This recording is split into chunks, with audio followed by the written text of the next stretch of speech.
All right, guys, welcome to the channel. So what we're doing today is a review on this CRF100.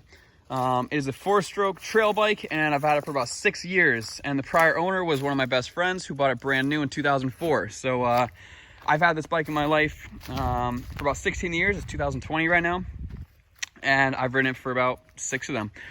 I've had a couple other bikes too during that time, and before that I've had just about every brand. So I'm going to do some really good comparing as well to different brands for reliability, maintenance, and just ride quality. So if you could do me a favor actually, and give a comment or a like throughout the video, that'd be great, because I don't monetize. I don't try to make money off this channel. It's just to help more people and get messages across. So, and also if you could subscribe, there's great content posted every single week about cars, dirt bikes, and just about everything cool. So, all right.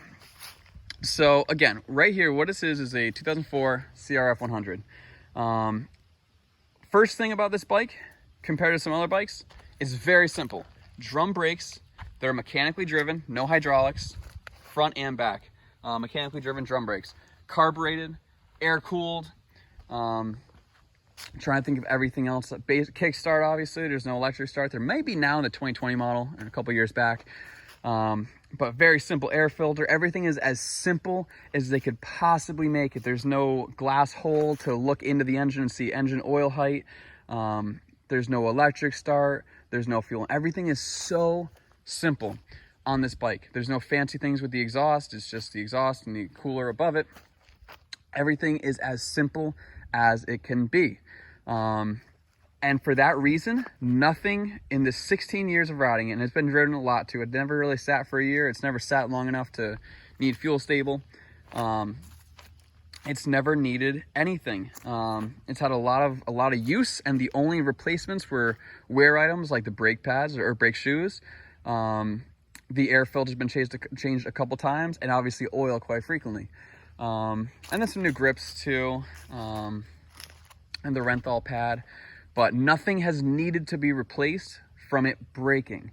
And for 16 years of ride, and this was actually been ridden by adults too. So it's really held up very well. We're probably too heavy for it. I wouldn't recommend actually. Make sure that's within your riding capability, weight class, height, and age before you ride a dirt bike like this. Now let's go to maintenance. Maintenance, I've had a couple racing bikes where they need rebuilds and new things all the time. I think this clutch is original. This bike is just held up so well. It doesn't have enough power to ruin a clutch like a racing bike does. It does have enough power to get 100, whatever it says it should be is what you should use, but I'll say it'll get a 150 pound, 160 pound adult up pretty much any hill. I don't mean hill climbs like enduro cross. I just mean it doesn't seem to slow down with me or my friends on it. Now, I have another video on this channel of the DRZ 125L, which is very similar to this bike. It's a good bit bigger, but it's a trail bike, but it's pretty simple. It's got a disc brake in the front, though. It's got a couple other things. And I just think this bike, I don't know if it's because it's smaller and lighter or the gear ratios or a better engine, but this bike is faster, in my opinion, and what I've experienced.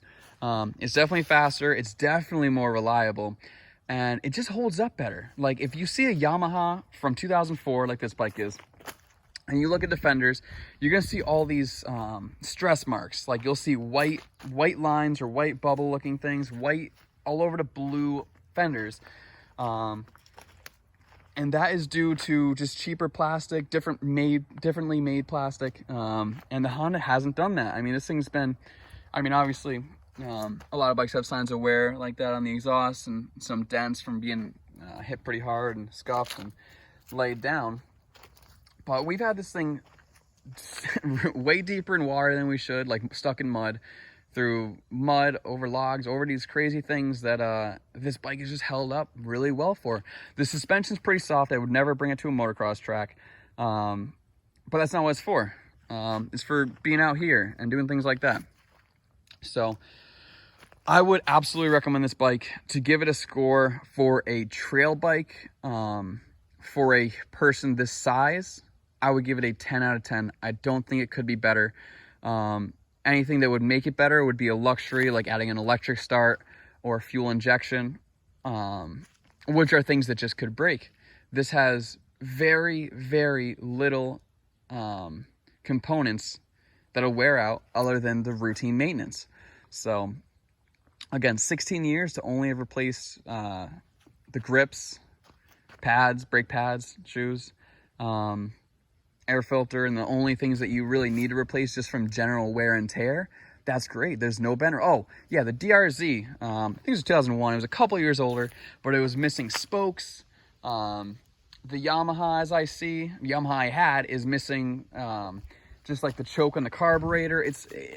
All these things just break off. They're flimsier, they break. They all have Kawasaki's. I see bent bars. These are original bars. They've been falling all the time. I mean, obviously you can see they've been dumped since I put these on recently. And the bars are straight, the fork's straight, everything has worked. I haven't had to replace any bearings. It's just been an incredible bike. So again, please like and leave a comment with your opinion or comparing it to a bike or any feedback you might have. I'd really, really appreciate it. And subscribe for more videos like this because I want to keep this channel going. Again, it's not to make money, it's just to share opinions and help people out. So I really hope this helps. Also, I'll respond to any comments I get in the feed, and I really appreciate it. All right, thanks a lot. Bye.